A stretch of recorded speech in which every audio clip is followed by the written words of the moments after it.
Well, in Oregon, the health authority says 61% of the total population has gotten at least one dose of the COVID-19 vaccine. And despite Pfizer's vaccine being recently fully approved by the FDA, as we just mentioned, some are still hesitant to get the shot. One nonprofit looking to help put those who are hesitant on a path of protection, it's called Boost Oregon. And joining us live is the founding executive director, Nadine Gartner. Good morning, Nadine. Good morning. Thank you for having me. Good to have you here. What is Boost Oregon and what was the purpose of founding it? Boost Oregon is a parent-led, independent, nonprofit organization that empowers people to make science-based decisions about vaccines for yourself, your family, and your community. I founded Boost Oregon 6 years ago because I noticed that a lot of folks with education and access to great health care were choosing not to vaccinate their children or to delay their vaccines. And I wanted to understand why.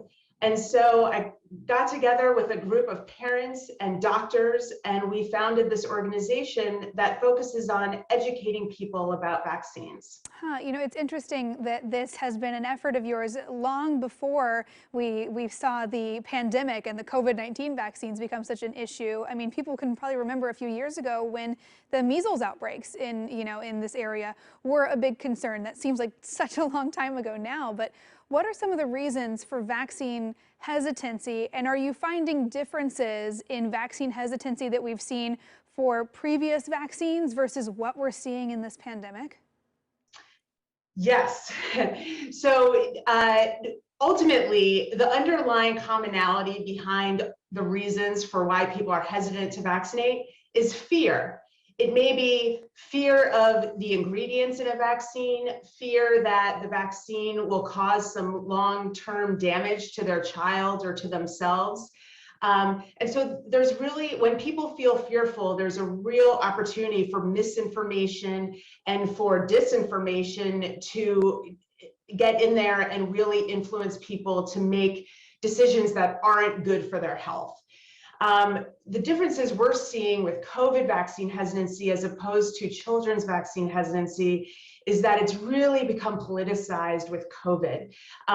More so than we had seen previously to the pandemic, vaccine hesitancy seems to be very much along party lines, and one's party affiliation is actually the strongest indicator right now of whether that person is willing to take the COVID vaccine or not.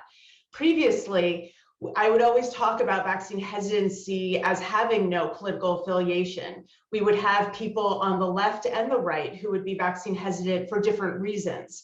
But now with COVID, it seems to be very much aligned with political party as well as values.